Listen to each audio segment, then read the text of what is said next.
مردہ تھی، شکار کی ہوئی مردہ ایسے پھینکا اور کہنے لگا اگر یہ گو کہہ دے تو اللہ کا نبی ہے تو میں تمہیں نبی مان جاؤں گا ورنہ نہیں مانوں گا. اور بڑا اکڑ کیسے کھڑا ہو گیا کہ مویا تا بندہ نہیں بولیندا جانور کتھوں بولے.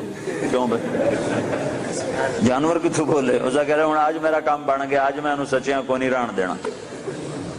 اور ایسے کھڑا ہو گیا تو وہ گو ایسے پڑی ہوئی مردہ، تو آپ نے ایک نظر گوہ پر ڈالی اور آپ نے کہا یا ضب، سبحان اللہ، یا ضب اے گوہ.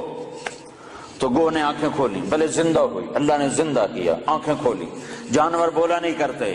گوہ نے سر اٹھایا اور عربی زبان میں خوبصورت انداز میں نعرہ لگایا لبیک. گوہ نے نعرہ لگایا لبیک میں حاضر وسعدیک، میری سعادت، میرے بھاگ جاگ اٹھے میری سعادت. یا زین من وافا یوم القیامہ، اے قیامت کے دن کو خوبصورت بنانے والے میں حاضر، میری سعادت. آپ نے مجھے بلایا، آپ نے مجھے پکارا، میری اس سے بڑی سعادت کیا ہے؟ میں حاضر ہوں، آپ فرمائیے آپ کا کیا ارشاد ہے؟ تو آپ نے فرمایا من تعبد، تیرا رب کون ہے، تیرا معبود کون ہے، تو کس کو سجدہ کرتی ہے؟ تو گوہ نے کہا من فی السماء عرشہ، یا رسول اللہ میں اس کے آگے سر جھکاتی ہوں جس کا عرش آسمانوں پر، وفی الارض سلطانہ، جس کی سلطنت زمینوں پر، وفی البحر سبیلہ، جس کے راستے سمندر میں، فی الجنت رحمتہ، جس کی رحمت جنت میں، وفی النار عقابہ، جس کا عذاب جہنم میں. میں اس رب کی بندگی کرتی ہوں. آپ نے فرمایا من انا، میں کون ہوں؟ اب بدو کی آنکھیں پھٹی ہوئی، حیران پریشان. آپ نے فرمایا من انا، میں کون ہوں، میں کون ہوں؟ تو گوہ نے کہا انت رسول رب العالمین، آپ رب العالمین کے رسول ہیں. سبحان اللہ. اور گوہ کو بھی پتا ہے کہ صرف رسول ماننا کافی نہیں ہے، صرف رسول ماننے سے نجات نہیں ہے. ایک مردہ گوہ کو پتا ہے، انسانوں کو نہیں پتا. اور کہنے لگے انت رسول رب العالمین، آپ رب العالمین کے رسول ہیں. وخاتم النبیین، اور آپ آخری نبی ہیں، آپ کے بعد کوئی نبی نہیں ہے. یہ بات ہے گوہ کو بھی معلوم ہے. کتنے لاکھوں انسانوں کو شیطان نے پھٹکا دیا کہ جھوٹے نبیوں پر ایمان لانے والا بنا دیا، جھوٹے نبیوں کے پیچھے چلا دیا. ایک مردہ گو گواہی دے رہی ہے کہ یہ صرف محمد رسول اللہ نہیں ہے. اتنا کہنے سے تم ایمان والے نہیں بن سکتے ہو، تمہیں یہ ساتھ ایمان لانا پڑے گا کہ آپ کے بعد کوئی نبی نہیں. جو آپ کے بعد کسی نبی کو نبی مانے گا وہ دائرہ اسلام سے خارج ہو جائے گا. نہ اس کی نماز قبول ہے، نہ روزہ قبول ہے، نہ حج قبول ہے، نہ صدقہ قبول ہے، نہ مسجد قبول ہے، نہ محراب قبول ہے، نہ ممبر قبول ہے. محمد مصطفیٰ صلی اللہ علیہ وسلم کی ختم نبوت اور آپ کا آخری نبی ہونا ایک جانور کو بھی پتہ ہے، جانور کو بھی پتہ ہے کہ یہ آخری رسول ہیں، آخری نبی ہیں. لیکن آپ نے فرمایا تھا کہ میرے بعد سلاطون دجالون کذابون، میرے بعد 30 جھوٹے نبی آئیں گے. قیامت تک 30 جھوٹے نبی آئیں گے. وہ سارے کے سارے دجال ہوں گے، کذاب ہوں گے، جھوٹے ہوں گے. جو ان پہ ایمان لائے گا وہ دائرہ اسلام سے خارج ہو جائے گا، کافر ہو جائے گا اور ہمیشہ کی جہنم کا حقدار ہو جائے گا. تو یہ گو کہہ رہی ہے انت خاتم النبیین، یا رسول اللہ آپ آخری نبی ہیں، آپ کے بعد کوئی نبی نہیں ہے. اگلا فتویٰ بھی سنو. اور وہ کہنے لگی قد افلح من صدقک، یا رسول اللہ جو آپ کی مانے گا کامیاب، ٹوٹنگ والے آپ کی مان گئے تو کامیاب، لندن والے آپ کی مان گئے تو کامیاب، پاکستان والوں نے نہ مانی تو ناکام، مدینے والوں نے نہ مانی تو ناکام، مکے والوں نے نہ مانی تو ناکام. جو جس جگہ افریقہ کے کانگو کے جنگل میں رہنے والوں نے یا رسول اللہ آپ کی مانی تو کامیاب کامیاب کامیاب.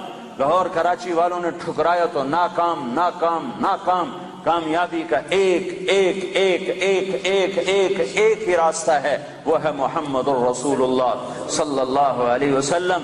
تو گو نے کہا قد افلح من صدقک، یا رسول اللہ جو آپ کی مانے گا کامیاب. اگلا فتویٰ وقد خاب من کذبک، جو آپ کی نہیں مانے گا وہ ناکام، جو آپ کی نہیں مانے گا وہ ناکام. ماننے والے کامیاب، نہ ماننے والے ناکام، ماننے والے کامیاب، نہ ماننے والے ناکام. بدو حیران پریشان. آپ نے فرمایا اب کیا کہتا ہے؟ کہتا اب تو تیرا کلمہ پڑھتا ہوں، تو نے تو گو کو بھی بلوا دیا، کمال کر دیا۔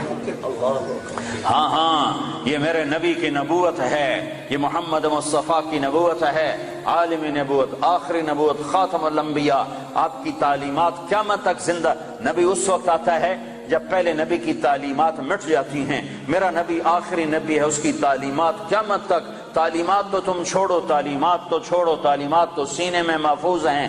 ہمارے پاس جتنا اللہ کے نبی کا علم آیا ہے، اخبار سے نہیں آیا، رسالے سے نہیں آیا، رسالے سے نہیں آیا، ریڈیو سے نہیں آیا، ٹیلی ویژن سے نہیں آیا، انٹرنیٹ سے نہیں آیا، ہمارے پاس انسانوں سے چلتا ہوا علم آیا ہے۔ سند کے ساتھ یہ علم ہم تک پہنچا ہے۔ جو بات اللہ کے نبی کی یہ سند کے ساتھ آئی ہے کہ تمہیں کس نے کہا، تمہیں کس نے کہا، تم نے کس سے سنا؟ ہاں میں بتاتا ہوں، میں نے حدیث پاک کو محمد عبداللہ سے سنا، اس نے خیر محمد سے سنا، اس نے انور شاہ سے سنا، اس نے محمود الحسن سے، اس نے محمد قاسم سے، اس نے عبد الغنی سے، اس نے محمد اسحاق سے، اس نے عبد العزیز سے، اس نے ولی اللہ سے، اس نے ابو طاہر مدنی سے، اس نے ابراہیم کردی سے، اس نے احمد الکشاشی سے، اس نے ابی مواہب شناری سے، اس نے محمد بن احمد الرملی سے، انہوں نے ابو یحییٰ انصاری سے، انہوں نے ابن حجر الاسقلانی سے، انہوں نے ابراہیم بن احمد التنوخی سے، انہوں نے احمد بن ابی طالب الحجار سے،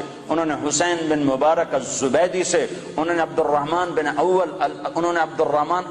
الاول بن عیسیٰ الحروی سے، انہوں نے عبد الرحمن بن مظفر الدابودی سے، انہوں نے عبداللہ بن احمد السرخسی سے، انہوں نے محمد بن یوسف الفربری سے، انہوں نے محمد بن اسماعیل امام بخاری سے، امام بخاری نے حمیدی سے، حمیدی نے سفیان سے، سفیان نے یحییٰ بن سعید سے، یحییٰ بن سعید نے محمد بن ابراہیم سے، انہوں نے علقمہ بن وقاص سے، انہوں نے عمر بن خطاب سے، انہوں نے محمد مصطفیٰ سے صلی اللہ علیہ وسلم۔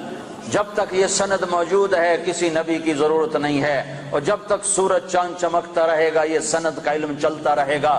اور جیسے سورج چاند پر تو بادل آتا ہے، سورج گہنا جاتا ہے، چاند کو گہن لگتا ہے، سورج کو گہن لگتا ہے، نہ قرآن کو گہن لگ سکتا ہے، نہ حدیث پاک کو گہن لگتا ہے۔ یہ چمکتے سورج ہیں، یہ چمکتے آفتاب ہیں، یہ چمکتے ماہتاب ہیں، یہ میرے نبی کا روحانی نسب نامہ ہے۔ ہم اپنے نبی کی روحانی اولاد ہیں۔ میں نے روحانی باپ آپ کو بتائے ہیں کہ ہمارے روحانی 31ویں نمبر پر جا کر ہمارے روحانی باپ حضرت محمد صلی اللہ علیہ وسلم ہیں۔ پھر میرے نبی کا نسبی نسب نامہ، ماں باپ کا نسب نامہ، خاندانی نسب نامہ، قبیلے کا نسب نامہ، جو ان کے باپ عبداللہ سے آدم علیہ السلام تک چلتا ہے، وہ بھی اللہ نے محفوظ کروایا، موجود کروایا، مکتوب کروایا۔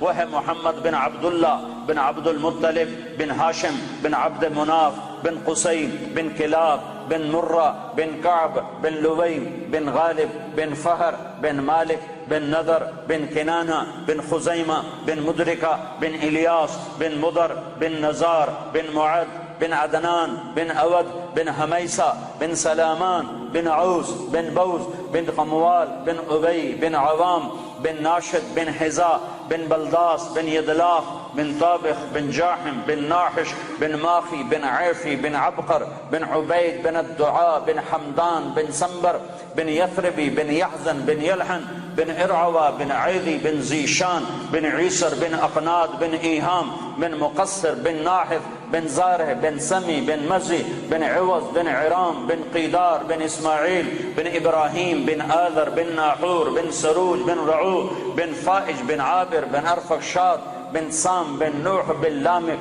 بن متوشال بن ادریس بن یرد بن ملح الایل بن قینان بن آنوش بن شیسر بن آدم علیہ السلام۔ یہ روحانی نسب نامہ بھی ہے اور خاندانی نسب نامہ بھی ہے۔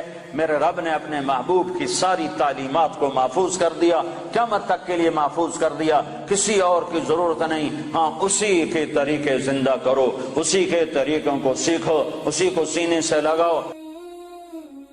وہ مردہ تھی، شکار کی ہوئی مردہ، ایسے پھینکا اور کہنے لگا اگر یہ گو کہہ دے تو اللہ کا نبی ہے تو میں تمہیں نبی مان جاؤں گا۔